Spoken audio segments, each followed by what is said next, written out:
wait, actually, body and soul is scouting for a big, dumb punk. You don't have to do much to stand around shirtless with a vacant look in your eye. I think you could more than fill that bill. Hey guys, welcome back to my channel for an all-new episode recap of today's Days of Our Lives, November 11th, 2024. Happy Veterans Day to all the men and women who have served this country tirelessly. Thank you for your service. So we go into the scene where EJ and Chad is waiting impatiently on EJ to come over to drop these charges against Kat for God knows whatever reason. So he comes in and he's like, you still haven't told me, like, why am I dropping charges against the woman that caused you pain over these last months? Like, pretending to be like your wife and all that. So I said, like, I don't need any reminding of that. However, there's more to it. I just spoke with Clyde the other day and he wants her out because, he has the information about where Abigail's body is, and I'm desperate to find my wife and like give her a proper reburial. So I'll do anything that I need to do in order to get that. So I really could care less about Kat, and she deserves to pay for what she put me and my family through. However, Clyde wants her head on a platter, and I don't want her blood on my hands. However, I wanted to make it seem as if I'm on Clyde's side, and once she's released, I will act as if I'm bringing her to Clyde, when in fact I'm just getting information about Abigail's remains, and then Clyde won't get a thing in return. So he said, like, are you sure about this? You got to be careful, right? So anyways, EJ makes it happen where Kat gets released, and he said, like, now I have to explain to Paulina about why I made this decision, but you're my brother, I will do anything for you. So he thanks him and he just said, listen, just be careful. But I have a feeling that Kat and Chad going to become closer once she's out, because she's going to get released and, she'll be coming up the same time. So I don't know. I think they're going to get close, and then Chad is, I don't know. Chad, sometimes he acts very irrational to me. So speaking of Philip, right? So Philip comes over to the mansion. He's looking for Maggie because it's still Maggie and Victor's anniversary, so you just wanted to check in on her. However, Sarah was there. So he sat down with Sarah, and he's saying to her, like, I know must have been stressful for you. This must have been stressful for you, you not getting the serum to walk and all of that. And I get that things are getting really chaotic between you and your husband. He tried to kill me the other day, and she was surprised to hear that. So she said, people always bluff, saying that they're gonna do this and it's just idle threats. So he said, come on now, your husband, his past history. Has he ever did like idle threats and not follow through with it? So she like, yeah, you got a point. So he said, like, I thought he wasn't going to go through with it, but then he took the gun, and luckily it wasn't loaded. So, if it was loaded, I wouldn't be here speaking to you right now. So he said, like, I know that you love him and all that, and I really like you. I just really hope that I hope you understand that I also get that he's behaving very rational and all that, and I need to be in charge of my company. It's my birthright and all that, right? So anyways, he leaves. And Sarah is just thinking, like, oh my gosh, like, what has Xander got himself into at this point?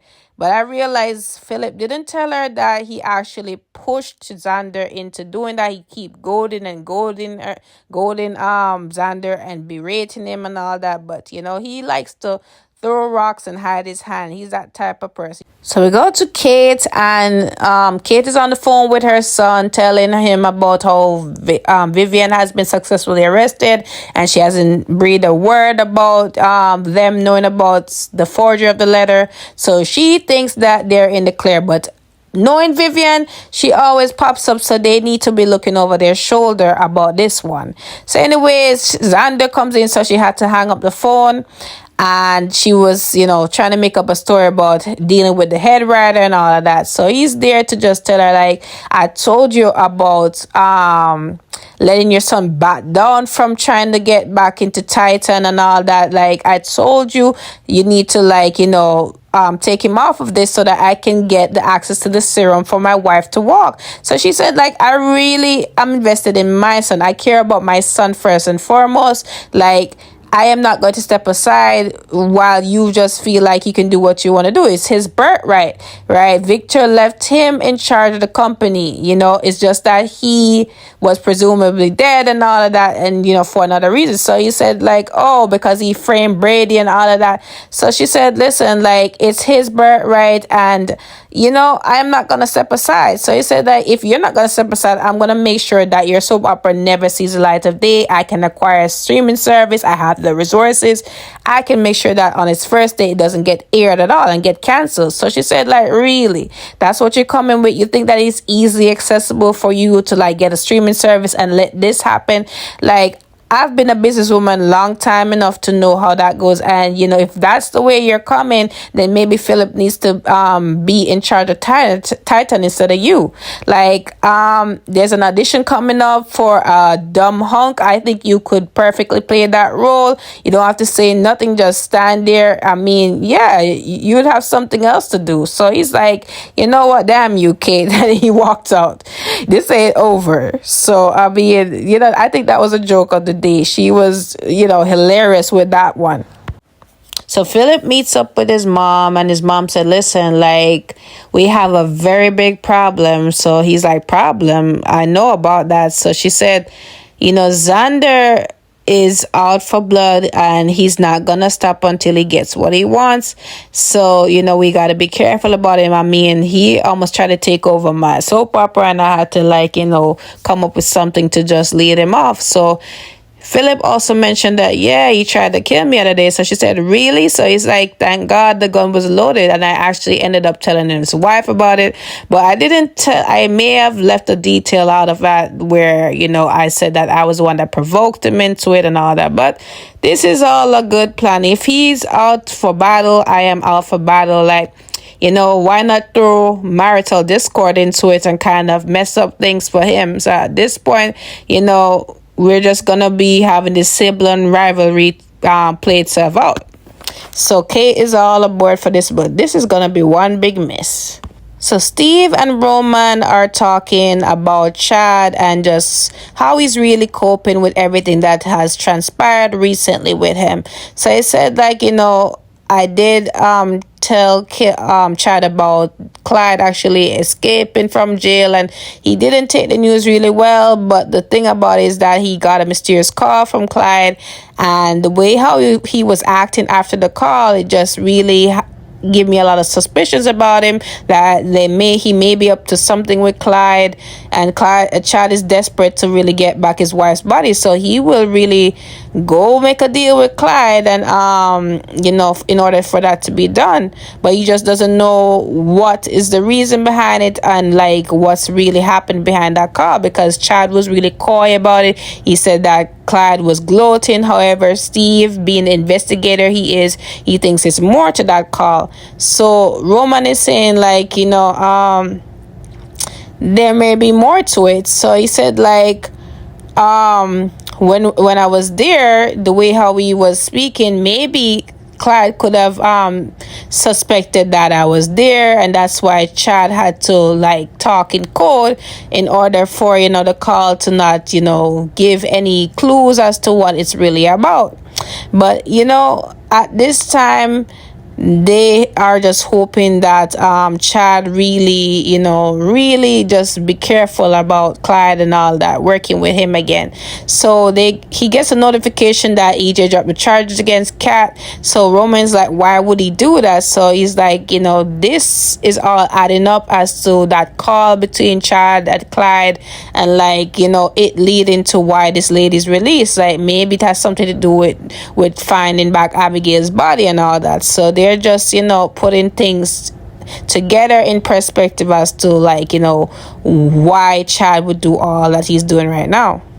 So we go back to Kristen and Brady, right? Because remember, Brady came over there to basically call out Kristen, like, listen, I found out that you wasn't doing this out of the goodness of your heart. You actually wanted to do it because you want control over Titan, my grandfather's legacy, and all that. And I'm just not for it. Like, I thought you were actually doing this out of the kindness of your heart. So she said, like, you're really gonna believe Sarah, who has lied about you, actually running her over, lied about the paternity of her child and all that. Like, he said, like, I really believe her. This time Maggie was there, and Maggie also attested to it. So it just makes sense you come clean about this. So she said yes, she did it, but she's under so much pressure from the board and the company, so she had to do something to make herself look like a formidable, CEO and all that. So he doesn't get it and all that, and she's saying, like, I did it for you. So it's like, how did I come into this? So she said, like, if I regain control of Titan and all that, if I gain control of that, you would be working for me, and then you can have free reign over your company, Basic Black. So he's saying, like, I mean, to get control of a division, I really don't need this. And like, she's mentioning that they could become a family, and for Rachel's sake, and they were good together one time, they just need to work through their issues and they could be better this time. So it said, like, I don't want to be a family under this circumstance where you're gonna take away my grandfather's birthright and all that, just because I don't want it that way. So she said, like, what if the circumstances was I give the serum to Sarah with no attachments or anything, and we could actually be a family. So he's like, I don't think we're really good for each other and all that. But Kristen is still holding on to this fantasy, this hope that, okay, they could be together, they could have this family, all three of them.